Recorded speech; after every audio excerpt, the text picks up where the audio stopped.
Hi, Mark. Thank Hello, you. mate. Thank you for this incredible gift. It's a pleasure. I've been given by Mark Seymour this very special photography journey that he's been through, obviously featuring India. And how many years have you been going back and forth to India to help create something like this? God, gosh. I know I've been to Kolkata, I think 11 times. 11 times. But I mean, I've been to Kolkata with you at least Yeah. once, and then we've been to Jodhpur. Jodhpur a couple of times. Myanmar. Myanmar. I mean, that's for another book. Yeah. But in terms of India alone, there's so many cities and so many locations that you've been to that have helped create what we're going to go through in this book. Because this isn't just about Kolkata, it's pictures that I've taken in India over that period. Yeah. But trying to focus on... 10 years? No, I'd say it's more like 12, 14 years. Wow. So, yeah, time flies. It does. Well, we've got a collection in here of... How many pictures are in here? 100 or so? There's 96 pages. 96 pages. So we're not going to go through every single page because the point is that you've got to buy the book to see everything. But we have gathered here today to just try and work out or chat about a couple of my favourite images and a couple of maybe Mark's favourite images. But I also what I want to get out of you today, Mark, is I just want to understand what your thought process is behind some of the images that you've created over these last 10, 12 years. So yeah, thank you for this incredible gift. Now, you'll see that I've marked off a lot of images that I want to talk about, but let's see how we go and see what we've got in here. Thanks for signing it as well. There you go. This one's worth a little bit more now. You can't have my copy. Probably worth less. I mean, there's so many pictures in here that I want to talk about, but actually we're going to start on some images that are not what I would call your typical style. These are more like street portraits. Yeah. This is actually quite a simple, more of a simple sort of Mark Seymour image, isn't it? Just very, very colourful. But what draws you to pictures like this? I like the colour. I do like doing street portraits. Yeah. But I always take them in the landscape format, so I can position them and try and tell a little bit about where they are, and there's some context around the picture rather than it just being a passport style photograph. Yeah. But this was the colours and the way they were sitting. Yeah. It's actually quite peaceful colours, and they've got those peaceful expressions on them. And I think why I say that these are quite different to your typical Mark Seymour style photograph. And as we start to go through this book, you'll start to see that what I would call a typical Mark Seymour street photograph can actually be quite complex. But it's nice that you've started this book with something a little bit more serene and complex before we get into what is really the hectic nature of what India has to offer. I mean, I'm going to jump ahead here, and this is why I say you're going to have to buy the book to see all of the pictures here. But I'm going to jump ahead to something that's starting to get into a little bit more of a complex image. Tell me a little bit more about what's going on here. Yeah, this was taken in Kolkata, near one of the temples, and I was actually tuition a course. Yeah. So I had two other photographers with me, and we were talking about this scene because there was this 3 different sets of images taking place here, and we spoke about it, and I said to the other guys, like, what would you take here? And it was kind of strange. Someone took the 2 children playing, and someone else took the street barber. I mean, that's obviously a central Yeah. part of what's going on in Europe. You'd never see anything like this. And but I said, look, why don't we step back here? And there's a bigger scene happening here, and there's more complexity, and there's lots of layers going on. And I call a picture like this like 3 worlds. Yep. There's 3 different scenes happening, all independently, yet all in the same street next to each other, and no one's aware of what's going on in the other scene. Yeah. And then we stepped back, and I was right against the back of a building, and this was on the limit of my 35mm camera. But it attracted me was what was going on, the colours, and I had an element of luck, as you need in street photography. Of course, and the element of luck really was, as I was taking the picture, this woman in a red sari walks through the image. This lady here. And a lot of photographers will go, damn, like she's ruined the picture. But I just said, like, wow. And we just keep taking the picture as she walks through, so that we can capture in a space. Because if her head was here, this would ruin. If her head was here, this would ruin. Yeah, completely. So we need that person there to complete the image. And that's the reason the image gets elevated, is purely because of this woman here.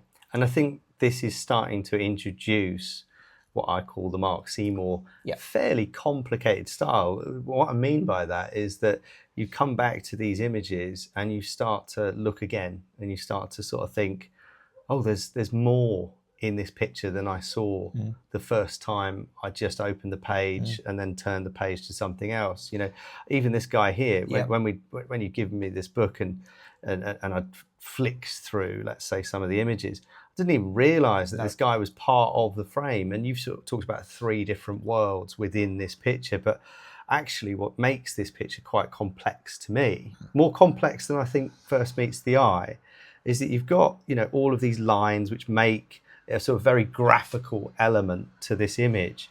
But you've got something going on here with this guy who's asleep on the street. This lady is perfectly positioned within the lines of this frame part of the building.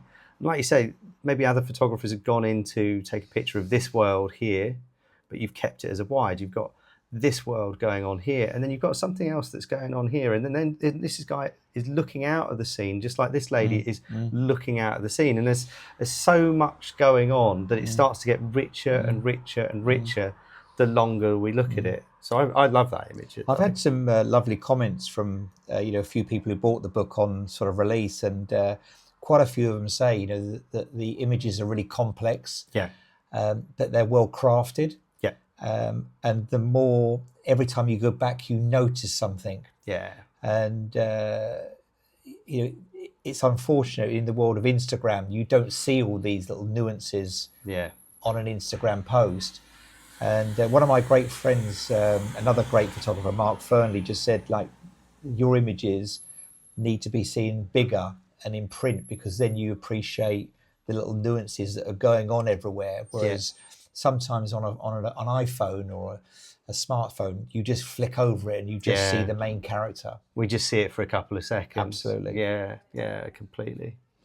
So we're going to go through, showing you a little hint of what you get if you buy the book. But I want to move on to something. Actually, that leads on so well to having spoken about Instagram and what you might call grabs your attention within just a couple of seconds. And this is not what I would call an overly complicated image.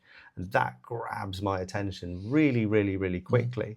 And actually, if you imagine that in a social media vertical, that would grab my attention really quickly. And I think, wow. But actually, this is one of those images which is more simplistic in a Mark Seymour style, really. But I love that you've included it in this book, and that's why I wanted to pick an image out like this. Where was this in particular? This was taken in a place called Guwahati, and it was taken a few days after the Holi festival. And that's the reason colour. The water is red, because of all that sort of dye being taken in there.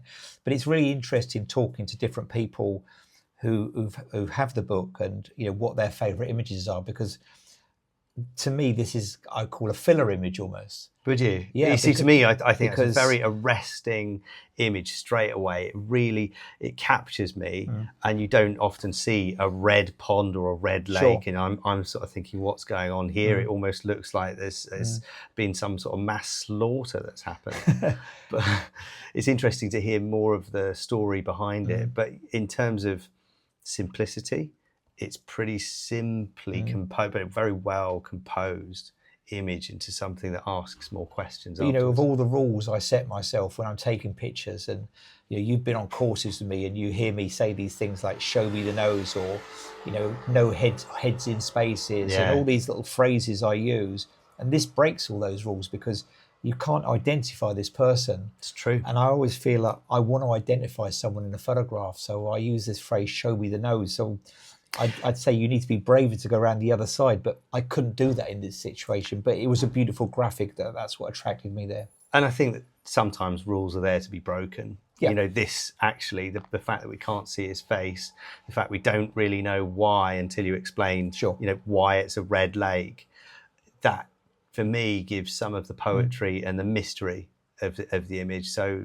for me, it doesn't take anything away from the fact that we can't see his face. Actually, I think it somehow adds to it. And similarly on this side, you know, we don't get to see the whole person, but that's part of what you've decided to identify. You've decided to go in close. A lot of photographers might just sort of see the whole woman and that's their picture. But this is the part of the portrait that you decided to capture. So it's keeping that air of mystery as well, which is something that I've got a lot of appreciation for. I think the other really important thing, you know, when you're laying a book out is, and again, I've had a couple of photographers comment on my work when I laid out smaller books. Yeah. And they said one of the problems is every image I'm seeing is complex and it's too much. I agree. Yeah. So you need to break it up with some very simple images, and that's what I've kind of tried to do here. Yeah, and I think as you look at the flow of any photography book, there's obviously a general theme that's going on here. We're talking about Mark Seymour's travels of India for the last 10 to 12 years. But when there are so many complex images, which we're going to come to quite soon, page after page, it's almost like listening to really loud music. Sure. And while that can be really fun and exciting, when that's all that it is, you do need those breaks, like the melody of music. So I love the fact that we've got That's a great analogy. Yeah. So we're going to get into slightly more complex images, but these are really like tales of the street. You know, these are scenes that you don't see. You know, these are out in public. Do you remember the cities or the places that these were taken? Both these pictures were taken on the Ghats in Varanasi. Ah, yeah, okay. You know, now I say that, I know you've been there as well. Yeah. And you do see street barbers, and you know, it's about getting in close, filling the frame here, and then just moving around. And I call it like ducking and weaving, or micro composition, and just making sure none of the heads are sort of growing on top of each other, and they're all in their own space, and that you can identify them all. So, but then you don't need to show all of this guy here. Yes. As long as you've got his hands in it, you've got these random hands coming in. Because if you didn't have the hands there, you'd think, well, what's going on here? But now you know through suggestion of what his hands are doing. Yeah, and I think this is just a great depiction of street life, real life that is going on somewhere else in the world that is really quite different to our own culture or understanding. So my basic understanding of what's going on here, because I've been to Varanasi on a number of times, down by the Ghats, you know, a short walk away, I believe that maybe these are relatives of some people that have maybe deceased, and this is part of the mourning process, is it not? Where they shave their head. I'm not sure. I think this is just a street barber. Oh, that's all I think it is. But I think there's something ceremonial going on here. Yeah. And it may be the boy's first haircut or something like that. Of course, yeah. He obviously he wasn't happy about it, but I was in really close. Yeah. One of the things I'd just like to say is every one of these images in this book is taken on the same camera setup. So I just use a full frame camera with a 35mm lens. Really? That's it. Okay, so there's not too much zooming with zooming lens. Okay, so you're zooming with your feet, so to speak. Absolutely. Moving around, getting in close where you need to. I love that. So we're going to jump a few pages to some other shots. I think you missed one. Oh, have I? Hang on, let's have a little look. See what it is, just in case. Let's just see. I don't want to be leaving, or maybe it might be left to the mystery. Oh, actually, I'm glad that Mark picked this one out. This is a favourite of mine, and actually a particular favourite of mine because we were sat side by side. Oh, okay, I know the image straight away. You know the image? Yeah, we were sat side by side. Yeah. Okay, so this image for me is a favourite, probably taken, what would you say, maybe 8 to 10 years ago. Actually, I thought you was talking about another shot, but I do remember this. There's more goodies to reveal out of all of this. Talk us through what was going on. I mean, I know, and I'll give you my opinion of the scene in a minute, but talk us through what's going on This here. is taken in Kolkata, Yeah. just outside the flower market in Malik Ghat. Yeah. And that's down by the river, isn't it? Yeah. So all the Ghats are down by the river. Yeah. But this is a little temple just at the edge of the Ghats. And what attracted me, a couple of things, is number one, the colours. Yeah. And the spacing of the people attracted me. But what elevated it was the guy reading the newspaper, and to me that was acting as a reflector, pushing light back in his face. Straight up in here. Yeah. And he acknowledged me. He knew I was there because I took probably 5 or 10 pictures of this image. Yeah. He looked up and I looked it up, and I just said namaste, and he acknowledged me, and then got on and reading his daily newspaper. But it was just a case of them waiting for the other people to, their heads were up, so there was a space in between, and them doing something. And so this guy was the main character, and then just letting these other two people fall into place. And I seem to remember from memory that this guy, when we first sat down opposite this scene, I don't actually remember this guy he wasn't being there to start with. No, he came in. He came in and he sort of filled this void. Space. And that's one of the things. I mean, I can't remember how long we must have been sat there, maybe 5-10 minutes. Time is one of these things when we're away in these different places that sometimes we can't rely on our memories of how long we were there, but it's certainly long enough to see this scene develop. And what's interesting from my perspective, having been sat right next to you, is that this scene looked quite different to me, because I was just a few inches, although we've sat side by side, I was just a few inches separate from Mark. And of course, when you've got a scene with these sort of lines going on like that, what was happening in my scene is that this pillar was growing out of this guy's head. This pillar was obscuring this guy altogether. And I think that's one of the really interesting things about street photography in particular, but also applies to a lot of photography in general, is that movement of the camera relative to your situational space, even just by a few centimetres or inches, can make the massive difference. Exactly. But what's great also about this shot is that no one can ever take this picture again. Oh, well, tell me why. Because the temple is still there. Yeah. But because things have moved on, and I think maybe some artifacts were stolen from there, it now has chicken wire all the way around it. So ruins the image is gone. Yeah, and I can take you there and I can show you, and you can see all the elements. Yeah. But this guy couldn't sit here anymore because there's chicken wire around the edge. For me, that's like, yes, you've made a document of history. Yeah. But you can still see it there, and you can appreciate the thought process. I love that. So let's just have a little. Yeah, I think this might be the. Right, I'm grabbing the right bit here. So this is quite an interesting spread here, but this is the image I think in particular that we want to talk about. And I think, talk me through this one first of all. Yeah, this was taken last year. So last trip to Kolkata, and I was walking through internal markets, and it was early in the morning, and people were in there like prepping food for the lunchtime trade, so to speak. And there was these just two interesting guys there, and I could see some beautiful light on his face, and it was just made. There was a photograph there to be made. Yeah. I mean, I can see here with the lighting. Yeah. If I didn't know better, the lighting is so good in this scene that it almost looks like a Hollywood, or dare I say a Bollywood kind of scene, because this guy, look at the epic lighting that's sort of shining almost biblically.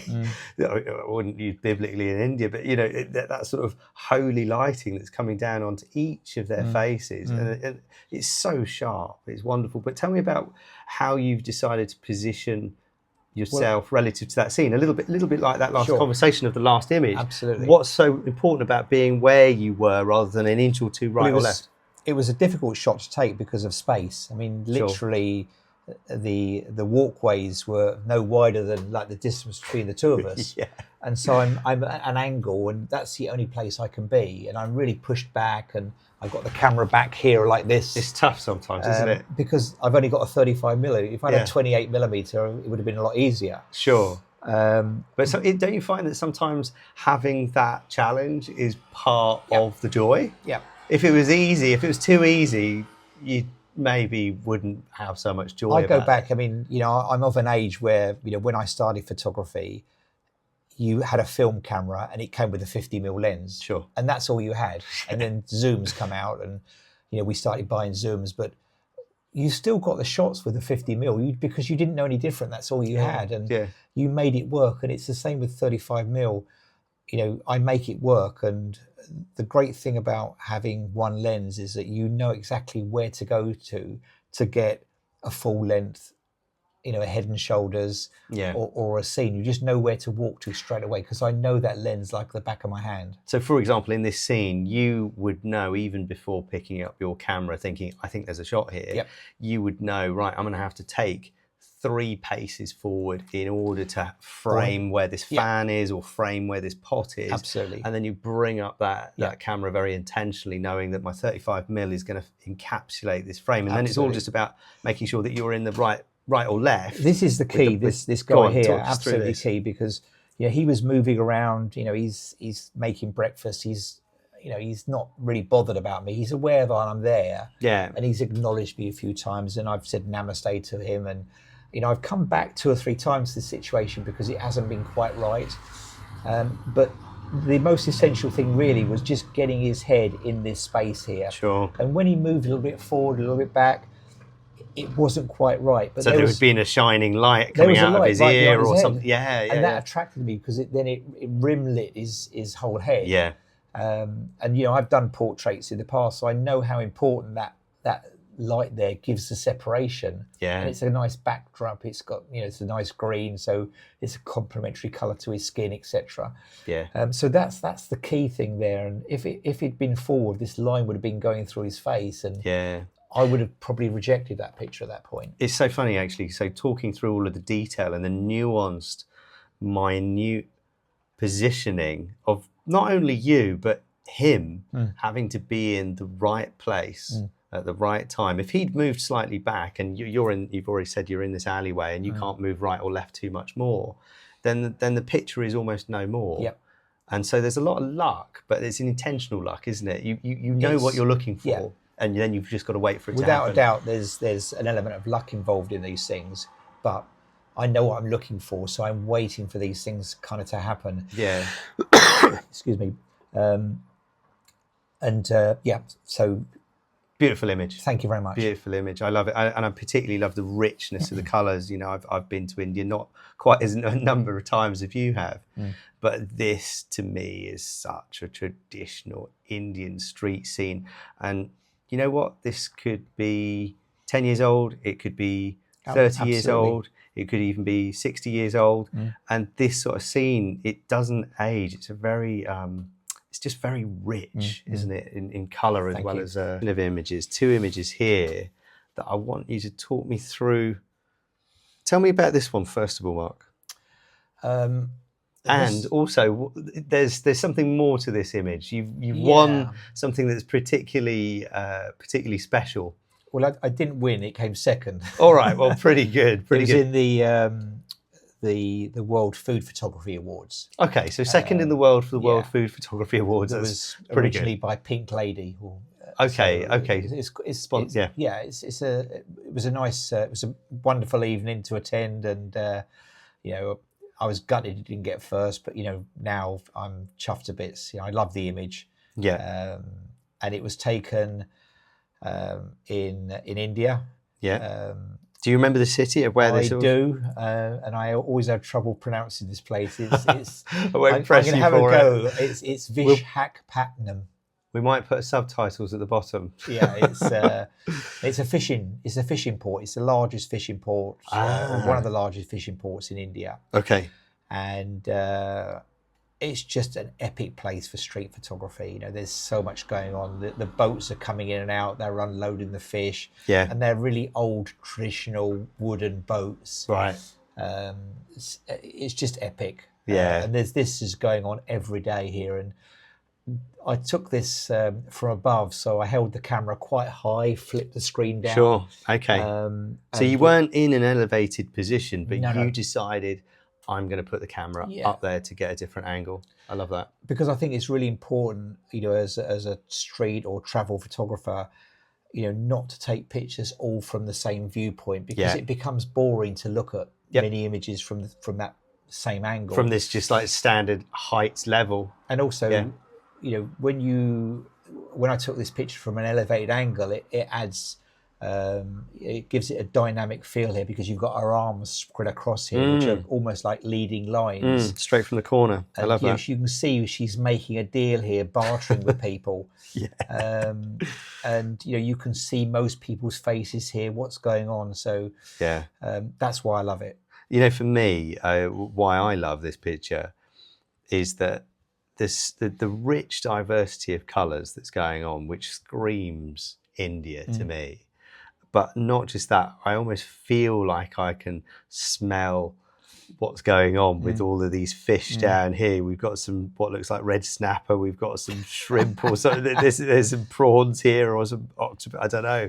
It's pretty incredible what's going on in this scene, and I feel like I can hear it. I feel like I can, the cacophony of noise in these places is pretty unreal, isn't it? Oh, unbelievable. And I'm really looking forward. I'm going back there in November. We're running a photography course, and just got 5 people, only taking 4 or 5 people on each course. So it's really kind of intimate. But we're doing one here, then we're flying from here to Kolkata for the second part of the course. I love that. Now tell me about this image, which is very similar in terms of you're looking down on your subject, but it's very different in many other ways. So tell me a little bit about this. So this was taken in Kolkata, and it's an area that I go to every year. We know this community really, really well. It's the railway slums. Yeah. But this was taken. We get dropped off at the bridge, and then we walk down and through the slums, and then we go to the railway tracks where just daily life happens. And although you call it the slums, I mean, I've been there with you, and you're talking about slums in many other different areas of the world. You sort of think, well, what's the safety like down there? But actually, I remember walking through, and the smiles and the friendliness that you get from these wonderful people that are living on top of each other. Really, they have nothing, but they have everything, and they are a very happy community. And, we've supported them through many years. We supported them and helped them during COVID period. We all got together, the photographers that had been there over the years, and helped them. But this was taken from the bridge above. And but in terms of an image, tell me more about why this image is in the book, because I've got my own theory, but I want you to talk me through why this image and how you've taken it in this way. I'm really interested to hear what you've got to say. Okay. It might be the same thing as what you're about to tell me, but I like it, but I think it could have been better. Okay. And I obviously used the leading line to frame the picture initially, and there was this little scene happening here, which attracted me. And I just thought, if I can get someone else to walk through a scene, and being India and the areas, someone would happen. And so this was kind of a fixed thing. This was going to be staying here for 5 or 10 minutes. So it was like it's like a gift, if you like. Sure. And then you just got to wait for someone to come here. And I just like the chaos, and I like the calmness. But I just feel it needs someone here. Or here, maybe like a dog, random dog here, or someone sitting on the steps would have elevated it to a different level. But that's shooting on the street, Andy. Yeah, you can't control these things, and someone might have come and sat there. Then I may you miss out on that for a woman in the right type of clothes to walk through. Yeah, but she has, and you've got this washing here, and it's again a daily scene that happens. Yeah, and I think that's one of the things that in Europe or North America you wouldn't see a scene typically like this really at all. But what I love photographically is more its graphic elements. So you've got so much going on, and when you sort of break down graphics, we tend to our eye is not so drawn towards chaos, but this makes order out of the chaos that's going on. What we're talking about here is a frame within a frame within a frame. Now, often those frames are built out of doorways, which are rectangular, or they're built out of windows, which are again very square. But what makes this picture quite different is that these lines are coming through in a very diagonal, creating sort of almost triangular graphical elements to this image, which makes these frames so different. So actually, like, that is an oddly triangular kind of picture all in itself. When we take a picture, it tends to be either square or rectangular. but this breaks it up into these triangular scenes, and I think that's what sort of You've sets got this little apart. sub-triangles going on, like here, look. Absolutely, So you've absolutely. got one here, one here. You've Yeah. got this one here, this one here, this one here. Yeah. Yeah. I love it. I love it. There's so much going on. And again, it's like one of your typical images. The longer you spend looking at it, like poetry in some ways, the longer you sort of analyze it, the more that there is to see. So I love that. Now, moving on to these. I want to tell you my favorite parts of this, and you'll start to sort of understand that my love for photography is often graphical. But tell me, what made you decide to stop and capture these images? Again, this was photographed just a year ago. It's in Kolkata at the main train station there. Yeah. And Indian train stations are wonderful places to take photographs because you see things like this, and these people aren't homeless. They're waiting for a train like this. Yeah. And that just happens. This just happens in India. Yeah. But of the two of them, first of all, this was just like a graphic element, and I actually stood on.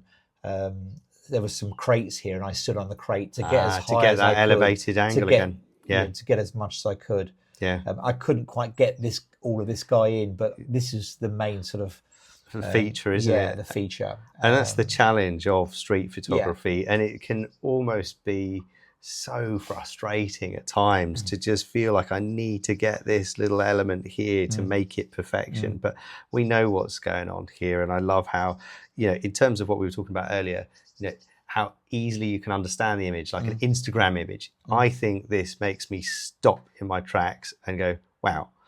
But then, it has got that element of simplicity about it. So then we move on to something a little bit more complicated. And again, these were taken literally within yards of each other. Right, yeah. And within minutes of each other as well. Yeah. And this is, as a street photographer, this guy lying down here, you call this as a gift. Yeah. Because he's stationary and he's not going to move and he's not aware you're taking pictures. And so I've actually placed the camera on the ground.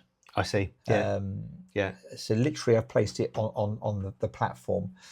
But what I love about it is that you've actually creatively decided to give this sense of busyness, of movement, this sense of the sound and the craziness that is going on around the serene nature of him just feeling quite comfortable to fall asleep in what no matter how tired I was, I couldn't even dream of sleeping on a station platform. But you managed to capture that creatively by thinking through your shutter speed. So I love that. And that's another technique as a street photographer.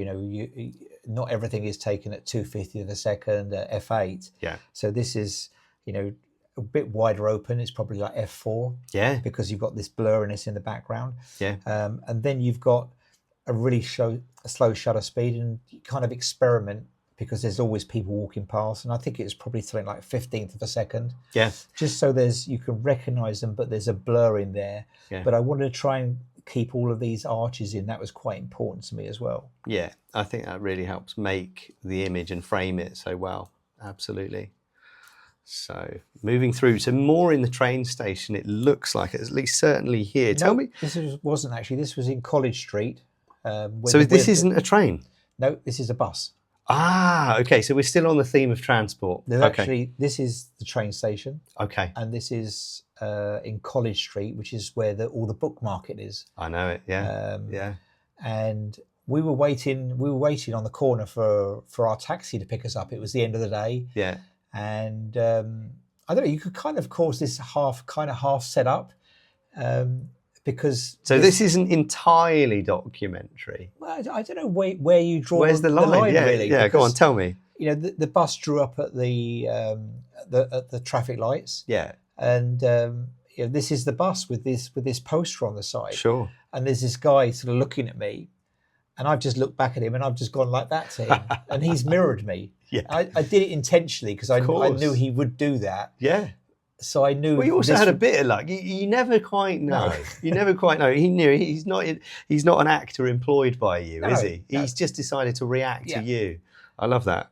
So yeah, it wasn't just captured, but it was, if you like, I intentionally got him to react in how I Yeah. wanted him to react. Yeah, well, I think it makes the image, Yeah. and I think it also draws a bit of a smile to your face. This was on the train station, and I saw this poster, and again, I just waited here for like 10, 15 minutes Yeah. for interest. And this really interesting guy Yeah. walked through. And then it was just a case of making sure I capture him so that his head is in this particular frame. Yeah, if you captured him here, it just wouldn't have been quite as good, would it? No. Okay. I mean, for me also, this is just such a, again, it's part of that looking at this, your pictures, even that little bit more, because this bit's obvious. This bit's maybe slightly less obvious because you realise that actually, once you've analysed it, it needs to be in this frame to make the scene. But this splatter of goodness knows what just adds even more of a smile to my face by looking at it. And so because you it's pick sort up of, on that, but I just, it's part of the image because I take things full frame and don't crop. Yeah. And that's just part of what's happened. But to you, that's like... That's made it even more funny to me. Amazing, as a bit of a gift, really. Just, again, it's about depicting life, particularly in India, where, you know, let's face it, the colours of the street are pretty vibrant. So we're going to move through. You're getting a glimpse of more of what you can see. But I want to talk about these scenes. We're back in Kolkata here. Yep, this is the railway slum. Yeah. As you know, people are washing and whatnot on the line. Yeah. Now, I think what's really interesting and why I wanted to pick out these images in particular is that the access on your courses to, you know, a scene that we'd never really get access to in, you know, Europe or North America. You know, there's children here that are barely older than maybe 7 or 8 here that are jumping the lines of tracks, which are only a few meters from these dashing trains. And again, you've used that slower shutter speed to demonstrate that this isn't a stopped train. This is frankly a very dangerous train, but in some ways it's all still safe. Yep. And it's just part of normal daily life. I mean, the first one, you know, when you're down there, you go, oh, because there's a train, let's get out of the way. I remember that. Yeah. But, you know, it's just daily life, and these trains are going past probably every 15, 20 minutes. Yeah. But I remember this situation quite well, and I took probably 15 or 20 pictures of this. Sure. And this is all during, this is quite a long train that, you know, went past. But I was originally attracted to this woman just washing the pots, and I took a few pictures, and then I took a few pictures with the train in the background, and I looked at the back of the screen, and I just thought, it doesn't look. There's something missing. It's something missing. It doesn't look like there's a threat here. It looks like it's pretty safe. There's a stationary train, with people just hanging out the back there. So you what you're saying is you took a picture maybe on a faster shutter speed, and then you realised actually that doesn't show the apparent danger. So that's why you decided and it's about working the situation, you know, taking a safe shot and then thinking, like, how do I make this better? Right. And I just thought, I need to slow this shutter speed down. So I was already sat down anyway. Sure. And I sat down and I really braced myself. I pulled you know, everything in. And because to get this steady, because you're not there with a tripod. I'm sure you're not walking around the streets with a tripod. And you know, it's almost going back to this thing where, you know, this lady is the gift and she's there, and she's not going to move because she's washing her pans, and she's got a few to wash. And the train's going past, and it's probably taken 5 minutes or so to walk past or drive past, and then this girl sort of runs from nowhere across the thing, barefooted, and you can imagine if this happened in the UK, you know, we'd be screaming at this girl like, you know, there's stop. But no one bats an eyelid here. Right. And then something else happens that I think elevates the picture to a different level, is this woman here then walks through my frame. She just walks across me. Yeah. Because, you know, I'm just sitting on the floor. I'm like, this is her life. This is where she lives. Why shouldn't she? Yeah. And a lot of photographers would go, oh, damn, like, she's ruined the frame. But to me, what she's done, she's actually added, if you like, a bookend to the picture, or another layer. Yeah. So, you know, from going from like 2 layers, we've now gone to 4 layers. So we've got 1, 2, 3, and 4 layers here. So that adds the complexity and just elevates the picture. Love it. Love it. Now, we're talking about complexity, and then we're talking again about having this rhythm like music, we're starting to get.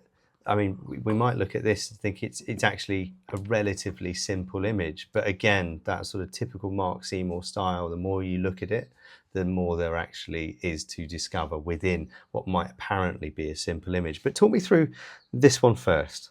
So this was taken in Jodhpur. Yeah, Rajasthan. With this traditional dress. Yeah, these are the Raika tribesmen. Ah. And I can remember the first time, I met this Indian friend of mine called Vishal, and I said, where are all the tribesmen in Jodhpur, that I see in like Steve McCurry's book, etc. Sure. And he just said they don't live around here. Yeah. And he said, you need to bring them in, or he said we can go and visit them. And we hired some jeeps and went to visit them, and we spent some time in their house and followed them while they were herding goats. Yeah. But this is inside his house, and I asked him to show me how he ties the turban, because it's intricate, it's different. Yeah. And so he unraveled it all, and it just fell away. And yeah. as he's, someone's holding it down here, and I use that right in the corner of the frame here as the leading line. Yeah. Yeah. And going all the way up. Yeah. And after he did this, he gifted to me. I still have this at home. I still have his turban at home, and it's all tied all up, and I've got some old newspaper stuffed inside it to keep its shape.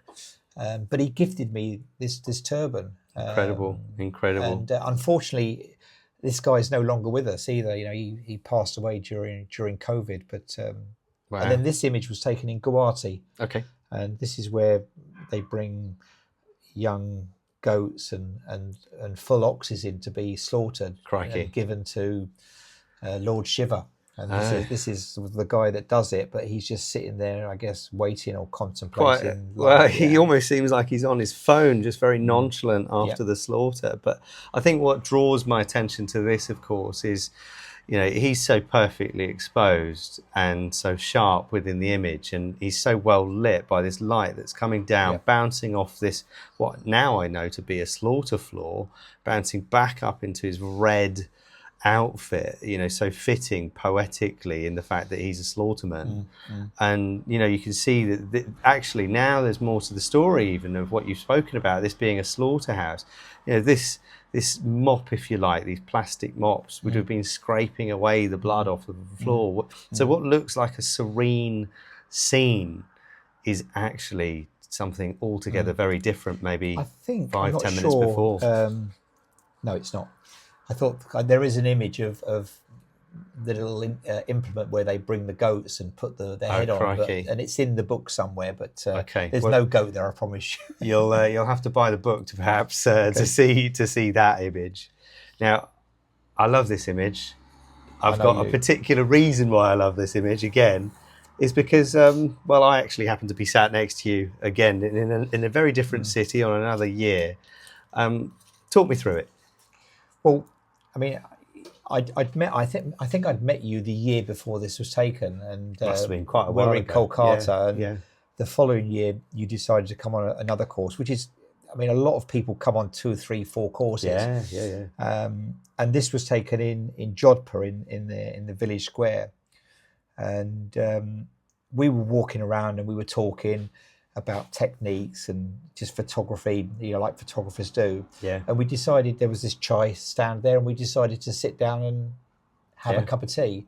The reason I said let's sit down there is because there was this single guy there at this point, and he was reading a newspaper, and what attracted me there was the hand on the newspaper, and I just said, look at that.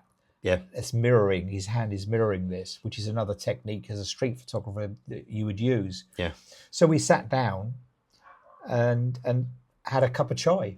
Probably we sat there for 30 minutes or maybe more. Maybe even more, and we just let that scene develop over time. And then this guy come and sat down after about 10 minutes. He sat down and it fascinated me. He's got this white suit on and it's covered in flies. But he's just there. And he's actually very sharply dressed. Even the shoes are very well polished, and it just such a juxtaposition against this very old rickety bike and the rest of the scene. I think this was his bike.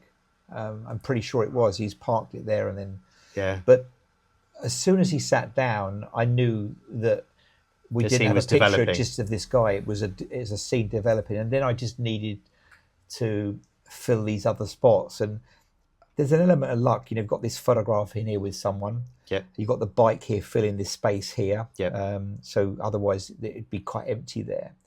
You've got this other little poster here. And then you had the guy at the back, the chai maker, and you can just make him out. Yeah. Because although this is a chai shop, he's not dominating the scene at all. He's just actually background to it. But he's a chai shop because of what he's doing, and the copper pots, etc. Yeah. And then it was a case of just waiting. This guy was walking backwards and forwards and just doing bits and pieces. Yeah.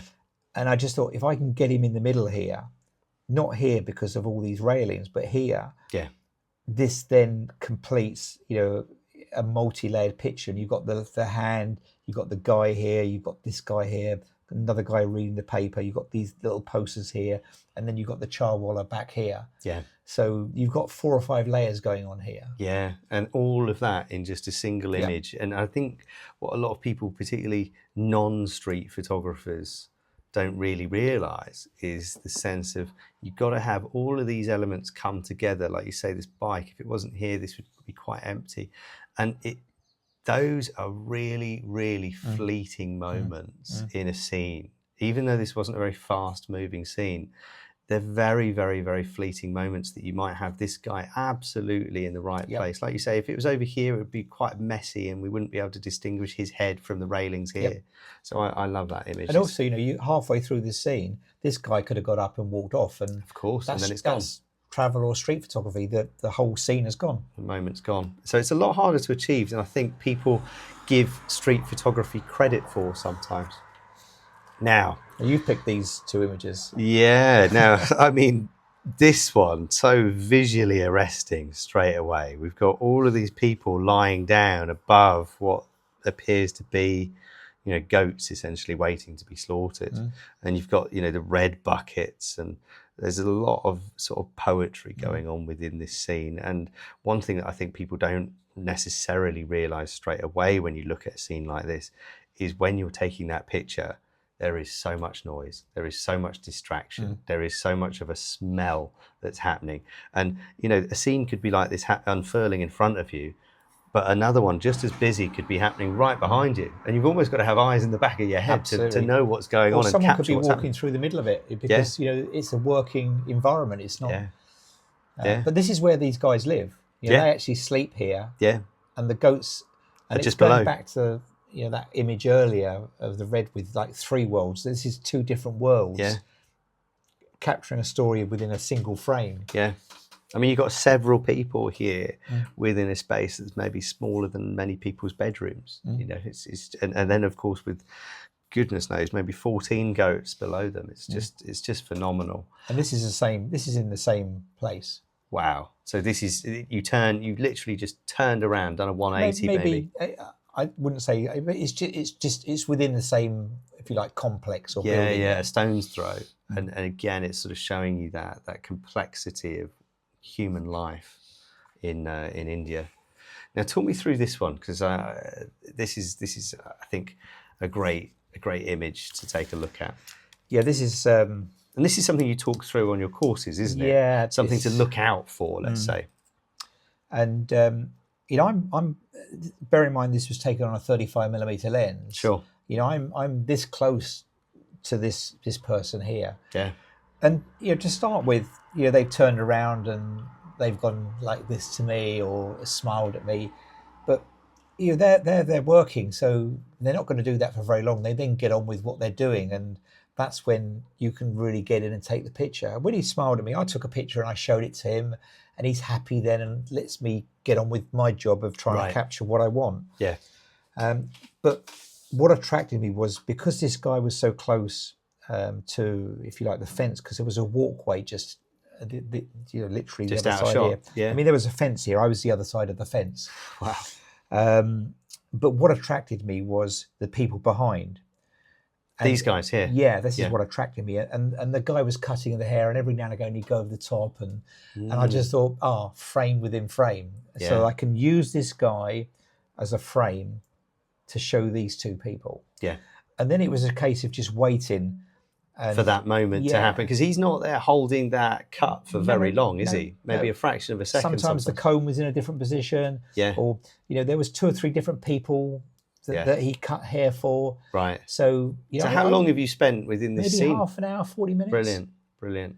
Yeah. And I think, as a professional, it's one of the biggest tips you can say to people is, stay, because you could walk away and a better picture could happen, or you could go walking and you could be walking for another 45 minutes and nothing would happen. Yeah, or at least nothing that you can necessarily frame in this way. And I think that's one of the things that I want to say about street photography is that so many people who've never attempted to shoot street photography don't really realise the challenge, because this, while apparent with your eyes, you sort of think, well, this kind of scene is just going to happen numerous times over. I promise you, try and capture it.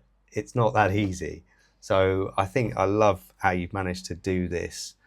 You know what you're looking for. You're just waiting for that moment. And this is there's a little street on the entrance that you walk down when you go to the vegetable market. Yeah. So you can walk past and you can probably see this guy even, I saw him last year, even though this was taken a few years ago. Yeah. And he's still there. Yeah. And he'll be there probably in another 5 or 10 years' time. Love that. But it's just the combination. And sometimes, it's best just to leave it and walk away from it, because you've got a picture and you can't always better what you've done. No, and if you try, you'll just frustrate yourself. Yeah. But that's the wonderful thing about India. There's always so many different scenes to capture. Now we've jumped around a little bit. We've gone from Kolkata on the previous to now the blue city of Jodhpur. And while it looks so serene in these particular pictures, and also some of the pictures that you might have seen of Steve McCurry, how he captures Jodhpur, the blue city, I've been there several times, sometimes with you. And it's really quite hectic. There's a lot going on. But I think what you've done here, talk me through this one first. This was a case of, this is a very simple shot. And, it was taken a few years ago, but I loved the graphic of it and the colour elements. Yeah. Even without the woman, this is actually just all the tonality that's going on. So that's what attracted me. And the shape of the windows. And it was a case of it's a very simple shot to take, but an effective shot. And it was just waiting for the right person in the right colours to walk through. And that's the thing. I think sometimes people think you can just simply spin round and take a picture just like this. But the reality is you've got to first of all find this backdrop. And it can take some time. You might have trucks coming in front. You might have things that are just not quite so aesthetically pleasing. And so, waiting, that feeling of waiting. Absolutely right. If we zip back to one of the first shots we spoke about with the red background of the 3 worlds. Yeah. I've been back there numerous times. Yeah. And every time I go there's a car parked in front, or there's uncontrollable elements which kind of ruin the scene in a way. But this is somehow you've waited for this scene to become that much more perfect. But that's the beauty of street photography, because you take these images and you can talk about them afterwards. You can show people where you took it. Yeah. But the next person can't recreate it. They'll create something of their own that's unique.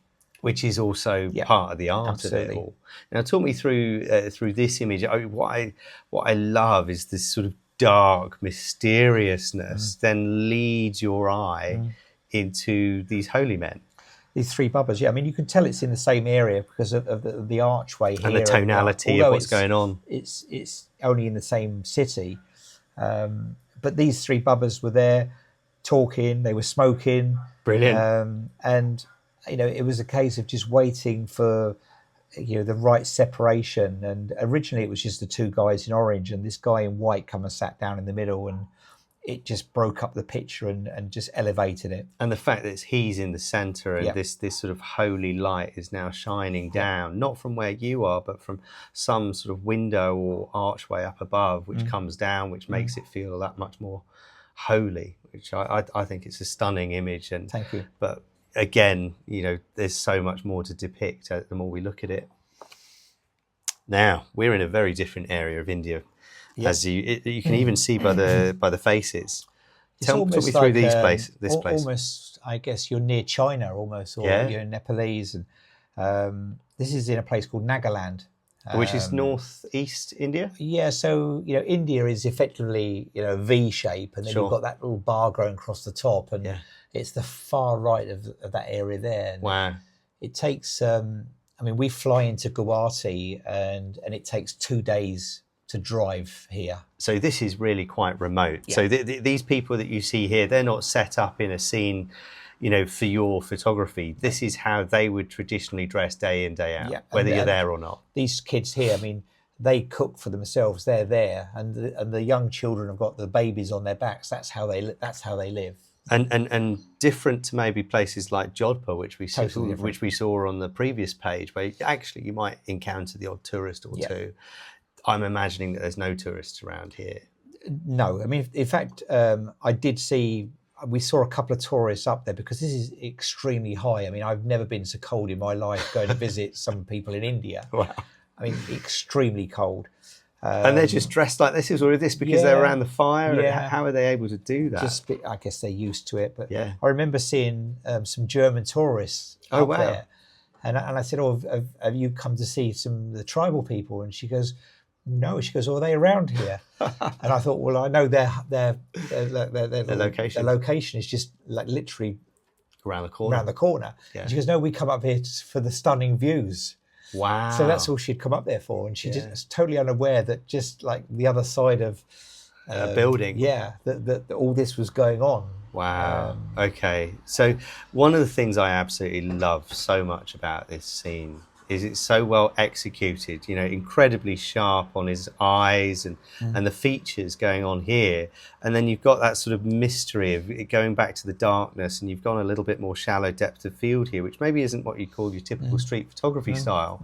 But this is a great situational portrait with incredible execution of good exposure on the face here, balancing it with the fire in the foreground. There's so much going on, and you could have decided to take a picture before he was smoking or after he was smoking, but this is what gives it the action to the picture here. I love it. And the fact he's got his hand going into the fire. So again, there's more and more. It's actually what he's doing. So it's lit by natural light.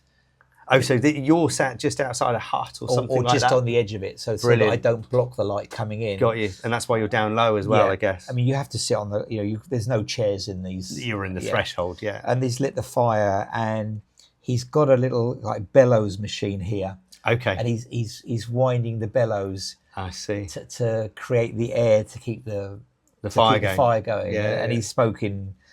Goodness knows what. Goodness knows what, yeah.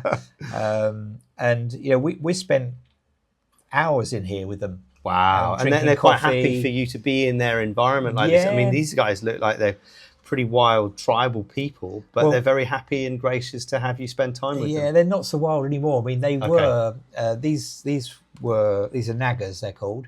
Okay. And obviously in Nagaland. And they were amongst the last headhunters in the world. Crikey. So they stopped, I think, in the 70s. So not that long ago. So these, in fact, some of these guys, this guy in particular, certainly him or his parents even might have been cannibals at one stage. I think I may just... Is that right? Is it this? Say, I know we weren't looking at these pictures, but wow. No, it's the same people. But there are some other pictures, I believe, in the book where you've got some of these guys that have got tattoos on their face. Yeah. And the tattoos are done with, some sort of ink they get from the ground and with a porcupine quill. Wow. And they tattoo, your face. And if your face is tattooed, it's a sign that, you've accomplished being a good headhunter, yes, or a bad headhunter. And it's purely intertribal. I never felt any threat here. I didn't feel this is dangerous. But there were guns in there and axes and all that sort of stuff. But you didn't think this is dangerous. No, just you're just taking a peek. They actually took us to their school. Wow. Afterwards, and we went to the school, and the playtime come, and all these kids come out, and every kid had a little machete in his hand. But they were playing like pretend sword fights, but you didn't feel this is dangerous. Okay. It was just like something that they use every day of their life. Whereas, our kids might use a pen and pencil, and they Don't run with scissors. no, don't exactly. But they were there, and it was normality, Right. And it was a little bit like surreal, but it was you didn't feel in danger at all. You didn't think, we need to get out of here because like everyone has got a machete. Which is crazy. What an experience. What an experience. I mean, just incredible. Now, this is still very much in the same place. And this lady, you can see, you probably won't be able to see on the camera here, but maybe we'll be able to give you a better view of this lady. She's got tattoos all across her face and these markings in her nose. What is that? Tell me about that. So this is another tribe. Yeah. They're quite near, they're in the same area, sure, but they have nothing to do with each other. Okay. This is in a place called Zero, okay. And these are the Apatani tribe. And the Apatani women, they don't do it anymore. They've stopped doing it again in the 70s. Right. So it's only the older generation that have these facial tattoos. Yeah. The nose is pierced, so they used to drill with a very rudimentary drill, hand drill. Crikey. Not powered, like the circular hand. Yeah. They'd drill a hole in the nose and plug it either side, and then they would tattoo. They'd hold the girl down and tattoos here, and then one down the forehead. Crikey. And it was done so that the women were made unattractive to other tribes. That's why they did it to their women. And they were under threat, the girl, when you're talking about doing it when girls are just coming out of puberty, so like Crikey. 12, 13, 14-year-old. Wow. And this woman, she told us about it and how scared she was. And, she told us about the experience. Very traumatic. And she said, you're held down and you daren't move, because if you move, this line will be wiggly. Oh, goodness. And then you'll have to live with this squiggle all the way down your face. Goodness. So if you move, it's like even... But it must be absolute agony. Yeah. So because this is done with, ink from like an animal's blood or something, and it's done with a porcupine quill. So it's like they're jabbing it. It's not like going to a tattoo parlour, sure, as we would know. And I think that one of the things that I want to note about this is that, these women... They're getting on a little bit now, and if that was stopped in the 70s, these pictures, soon no one else will be really able to take those pictures, because as what happens to all of us, eventually we pass away. This way of life, I think, in another 10 years won't exist. Right. And I'm really lucky that the last 3 years I've been here. I'm going again in March. Yeah. We go there because they've got the Miyoko Festival, which is a big festival.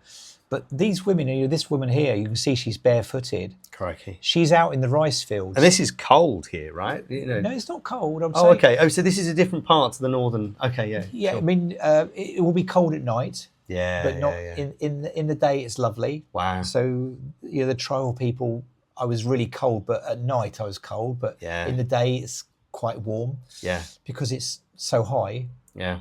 But this woman here would be in the mud fields. Preparing the fields for planting of rice, and carrying mud on her back and redistributing it in other parts of the field, and pressing it down with her feet. Wow, and something like, again, this typical Mark Seymour approach to pictures. What might at first seem like at first glance a fairly straightforward picture. It's not at all. There's so much going on. I love the fact you've got these cats which are keeping themselves warm by the fire.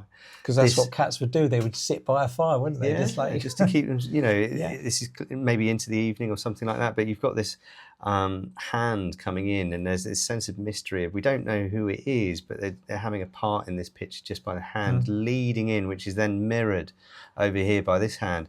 And then actually the focus is very sort of well done between the face, but the line of focus also happens to be on the hand. And I've just noticed how wrinkly that hand is, and how old this lady might be. She's got to be in her 80s plus, perhaps. But who knows? It's quite clearly a hard life. And this is typical of an Apatani home. Sure. And when we go there, I mean, we spent a couple of hours in this home, and they would. Wow. They would give us, we had a choice of drink, rice wine or rice beer. poured from like a 5-gallon container into an old no aluminium. idea how alcoholic it is. No, it's into an old like aluminium cup that was made. You know, that sort of thing that you'd have camping in years ago. And because it would keep the drinks so cold. And wow. Yeah, and the minute you drunk like that much, that she would come around and top it up. And so it's a hell of an experience all in one, not just capturing and having the. But I wanted the random hand there because I think if you take the hand out, it doesn't balance the picture, doesn't it? I love it. I'd love it if the cats were the other way around, but yeah, hey. Wow, I think it's also part of that. They lead you in to You're this probably picture. right, yeah. So we're going now to more simple pictures, at least simple on first look. And you know, I like how you've actually balanced the book with them being sort of a similar sort of outlook. So this is another tribe again. Okay. That we go to after the Apatani tribes because it's about a half a day drive from there, and these are called the missing tribe. They're on a place called Majuli Island, which is the largest island in the middle of a river in the world, and they reckon that the island won't be there in 25 years' time. Right. I mean, half the year it's flooded. Right. So all the houses are on stilts. Yeah. And she you know, there's no electricity really, so she's doing all of this by hand. But this woman attracted me. This was almost like the street was just here. But they had this beautiful red background, so the light was coming in. It was dappled because it was sort of, if you like, there's a shade above her. Sure. And then I tried to slow the shutter speed down just to put some movement on her hand to show that what she's doing. And again, that's what I mean about the more you look at this image, there's more intentionality about it than what first meets the eye. That fact that the shutter speed is slowed down to show that movement, even though it's very calm and serene on her face. But Majuli Island is probably... It's a beautiful place. Yeah, it's so serene there. It's a very it's a way of life where they do everything in the village. Sure. From when they harvest the rice, the women are there with and they're doing it with their feet. They're stamping on the kernels to bring the little bits of rice out, and you see them with old like spinning wheels walking along. And there might be one the next page or something, but. No, it's a page before maybe. I know we didn't tend to look at this. Yeah. Yeah, there's so much going on. See this sort of thing here. Like someone repairing bikes there. This is. I can't see it there. It's not there. Even anyway. Flicking through right now, there's a little glimpse of what you can see. Oh, there we are. Look, there we are. Look at that. So this is a spinning wheel they use for spinning out the cotton. This is cotton down here. And so they've got the cotton buds. You see the cotton buds in films. And they've got this ball of cotton and they're spreading it out and they spin it onto... Wow. And then they use this to very few places in the world, I would imagine, are still doing it in ways like this because so much is mechanized now. And it won't be like this in 15 years' time. Yeah. Because you can see some of the younger generation are starting to move away from that. They're mechanizing some of the things. Yeah. And whilst you can appreciate what they're doing, you're thinking it's not quite such a good photograph with a guy walking around with a big machine in front of him. But it is what it is. And this is typical of a house there, so on stilts. On stilts. And you've got these frames within the frames like we were talking about before. I love it. I love it. Now, we sort of coming towards the end of this little video here that we've been showing you, and I wanted to stop on this image because actually this is the cover image that we see for India. Tell me more about this, Mark. So this was taken in Varanasi. I know it. Yeah. A lot of people, Varanasi is absolutely a scene of madness and noise and etc. And chaos. But if you're getting a boat and you go the other side of the river, difference. It's so serene there, and you've got traders walking through, and it's almost like a desert, as you can see. It's a desert. It's a floodplain, really, isn't it? Yeah.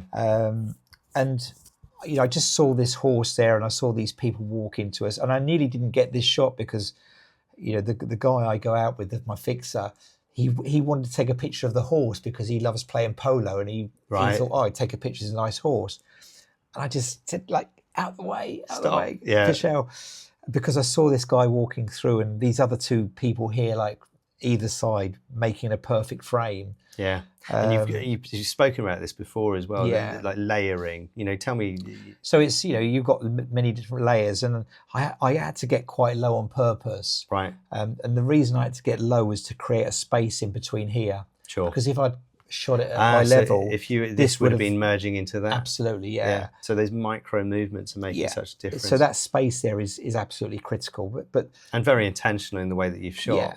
But you've had that sort of, there's these elements of luck, but it really is intentional luck. You've come down and then you've got, layer 1 here, layer 2 here, 3, and 4, maybe even 5, that person almost very mysterious, alien-like in the background. But that's very representative of that area of Varanasi, isn't it? It's that sort of ghostly figure over that side of the river. And again, I've never seen this scenario again. Yeah. I've seen camels over there, right, and you've seen people walking around, and we've taken some lovely images over there. But to me, this is the best one I've taken in that part of Varanasi. I love it. So here we're still in Varanasi, am I right? I think no. This is Allahabad. And so this is the Kumbh Mela. Wow. Okay. So the Kumbh Mela happens every 4 years, and then every 64 years there's a mega one. Right. And we arrived a couple of days early, and the crowds were significantly smaller. Okay. I mean, we're talking about, I think over the month period, something like 50 to 80 million people visited. So the size of the UK visit this one area. Yeah. Crikey. Okay. And